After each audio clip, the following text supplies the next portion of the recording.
Hey there, welcome to the barn. I don't know if you can notice, but I'm not standing in front of a heater and I don't have a giant sweatshirt on. It's actually finally warming up a little bit. Now it's time to do a little bit of body work on the Squarebody. I'm kind of tired of it being a barn queen, if you will. I want to get it on the road a little more. I went and picked up my daughter last weekend from school and it was quite enjoyable. So I need to get this thing on the road some more. It's got a little bit of rot in it, a couple spots of rust here and there. Nothing catastrophic by any means. I have a whole truck bed full of parts and I've hardly done this before. So I'm going to bring you guys along for the ride. Hopefully you guys can give me some pointers and tell me how to do it correctly in the future. And I'm going to show you that it doesn't take a genius or a ton of expensive tools to get this done. I'm going to plug away until it's at least mediocre. So come on, let's go do something even if it's wrong. And it is definitely going to be wrong. You might be asking yourself, why would you want to get rid of that Smurf blue? Well, previous owner, who was like a 16-year-old kid, so I can't fault him at all, but he was a very thorough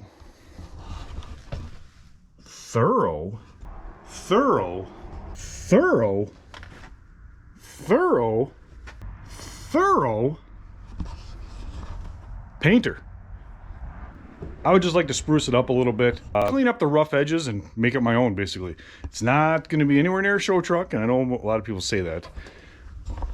But this time, you better believe me, it's going to be just good enough to get down the road. Ain't nothing to it but to do it. So let's just take a quick gander. So in the bed, there's a rust through hole that somebody has. Let's see, can you see this?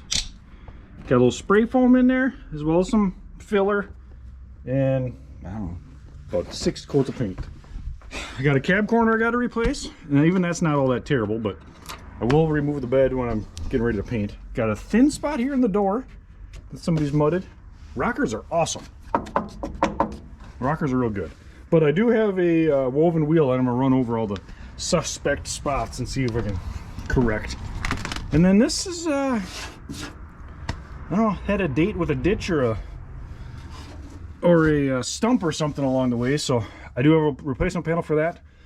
I'm going to cut out just enough to make it straight again. I'd rather use or leave most of the original hardware. Otherwise, it's pretty darn good. So since I haven't done much body work and virtually zero painting, I'm going to stick with a solid color. I think I'm going to go with the gray. If you look in the door jamb here, you can see where it was the silver or gray color, and then it had the body stripe, and then it was a darker blue all the way down to the bottom part of the door where it transitioned back to the gray. So right around here it transitioned down to here is the darker blue on top of the gray. Just mainly going to be doing body work at this point.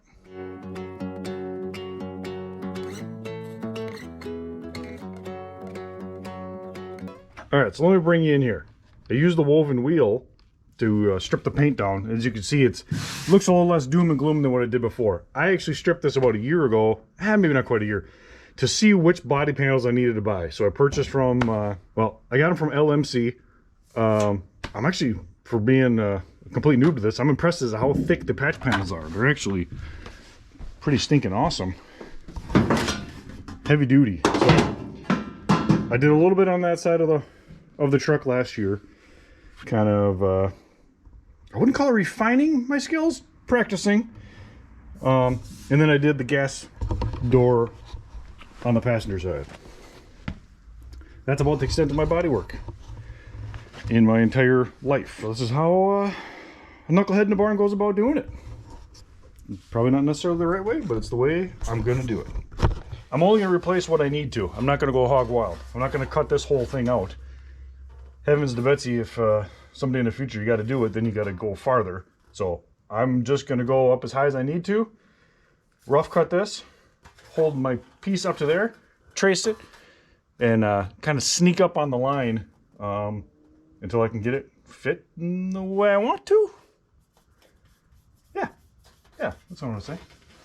There is a piece behind here, and that's why that's rotting out, because it's kind of 2 layers, so dirt and debris gets trapped in there and starts to rot it out from the inside out. So that's why that's a very common spot to need a little cosmetics, we'll say.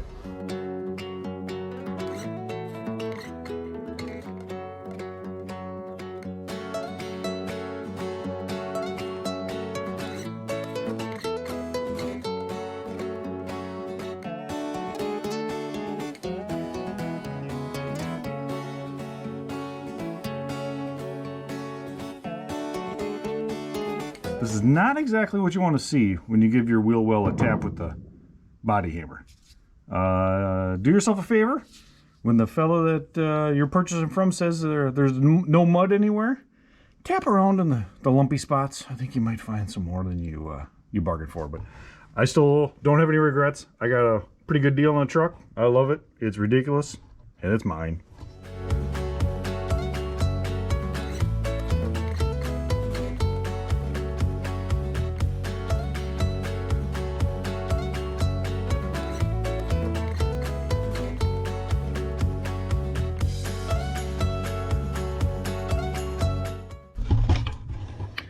All right, so I think you saw before where I set this up and traced it.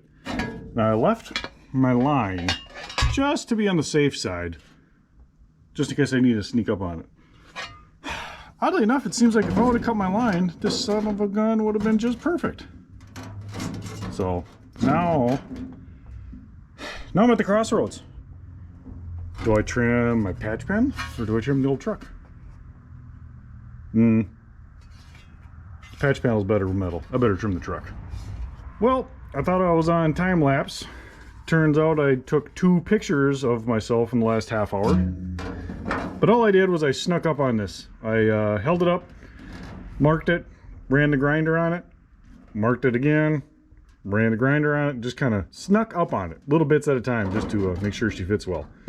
So I'm happy with that. So I'll grind some of the paint off the edge of my patch panel, fire up the welder, and get ready to tack it in. I know I don't have to tell you guys, but just make sure you put your grinder danger side up on your barn carpet.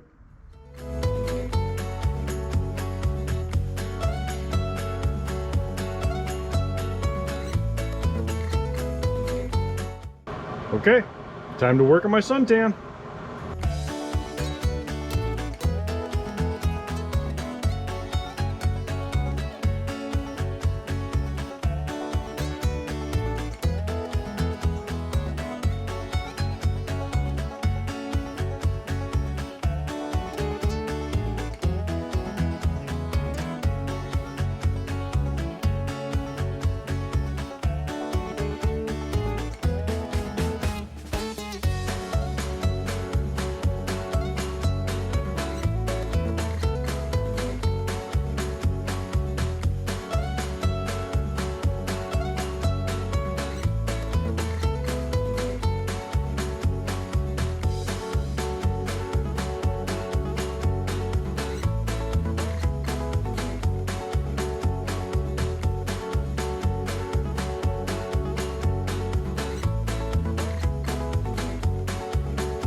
So I think I'm a couple hours in tonight. I got this piece in there. I still need to replace this inner fender piece, but I exposed a couple of spot welds here. So I got to drill those out, and I think this inside piece will come out then. Let's see if I can get you a better look.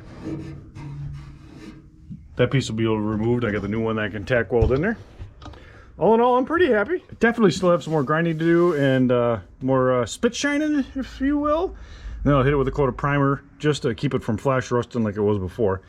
But so far, so good. I think I'm going to call it a night, but I'm going to keep plugging away the rest of this week and we'll see how far I can get. All right, so it's the next night. I'm going to rinse and repeat. I got one more spot up by the front tire I'm going to replace with a part of a patch panel.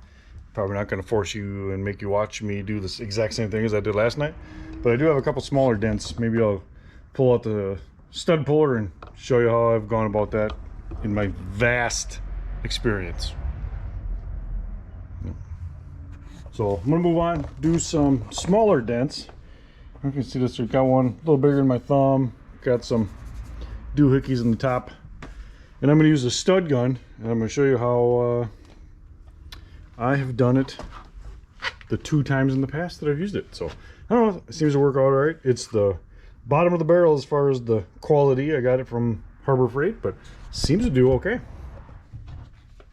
So you take this little stud that you purchased, kind of looks like a copper nail, and you put it in the end of the gun, and it has to complete the circuit. So you have it plugged in, put this where you want to adhere it accidentally push the trigger, and then it sticks it to the bedside. So that worked out just how I drew it up. What I do with my other ones. I have all kinds of these copper studs somewhere, but I don't know where they are. So I get to fish them out of this bag that came with the gun in the box. I like to kind of work my way around, like this bigger dent, the size of my thumb. I'm not going to put one just in the middle and yank on it. I'm going to kind of work it around, probably do a circle 1/3 of the way in from the edge. That's how I'm going to go about it. I can't believe I pulled the trigger with a knuckle.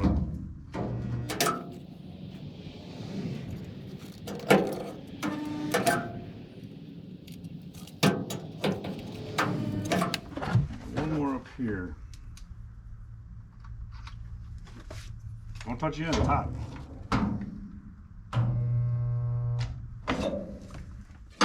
I got this slide hammer that has an adjustable wheel that kind of pinches and rolls back onto that pin. There's a little bit of a trick to the trade. See, that was my first one. I didn't adhere that one enough. Oh, and see, now it's stuck in that wheel. That's the beauty of the what do you call it? The cheapest stud gun and slide hammer on the market. I did get most of that dent out, but I might put another one in there.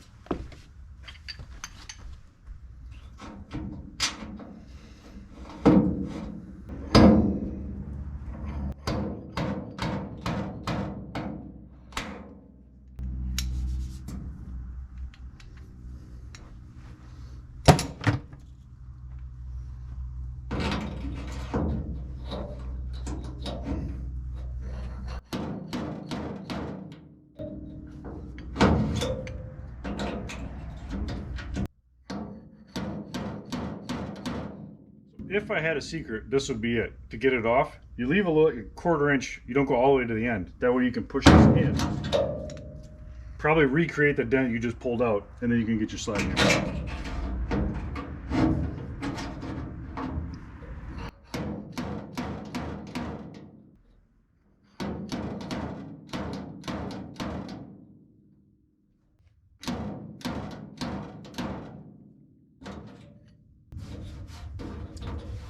I think that's pretty good on that. All right, so once you're happy with the outcome of that, and it's hard to feel with the pins in there, you get your oldest, crappiest side cutters, and you can kind of just work it back and forth. Sometimes the weld will break real nice and flush, otherwise you got to, there, like that. Otherwise you might have a little bit of grinder work to do when you're done. Just a slight depression that'll fill out nicely with the body filler. That's better, but that one was my first one that was pretty lousy. That one needs a little more love. Well, as you can tell, it's a couple days later. I am way more bundled up. Can you see my breath? Than I was last time. It is now down in the 30s. We got snow flurries again. Mother Nature is just being absolutely cruel. But I've still been fighting through some of this.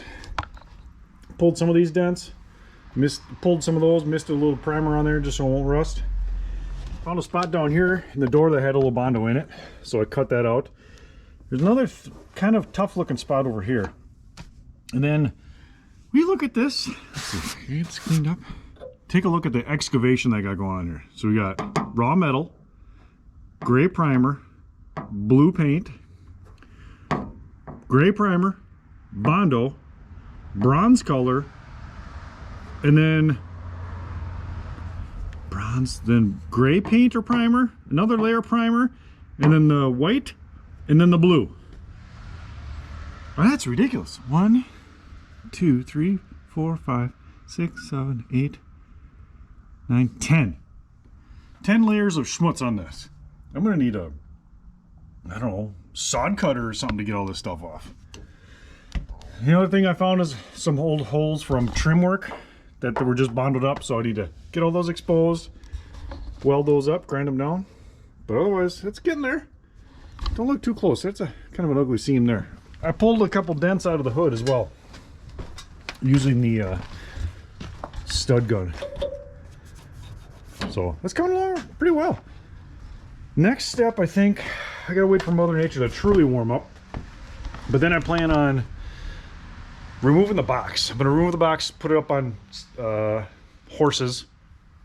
Or some sort of a stand. I'd love to have something to wheel it around, but I don't have that luxury. So I'm gonna grind all the layers of paint off of this, get it prepped for primer, and hopefully get a coat on there before some body work. Not very exciting, but this just goes to show you can't get discouraged. You got to keep plugging away, take little bites at the project, get to somewhere where you can enjoy it. That's my whole goal with this. I don't want to leave this thing in the barn anymore. I want to get it out on the road. I picked up my daughter in it last week, and she came out of the school jogging and smiling ear to ear, so put a little pep in my step to get me motivated to get this thing painted and on the road. So I think at this point, I'd say thanks for watching.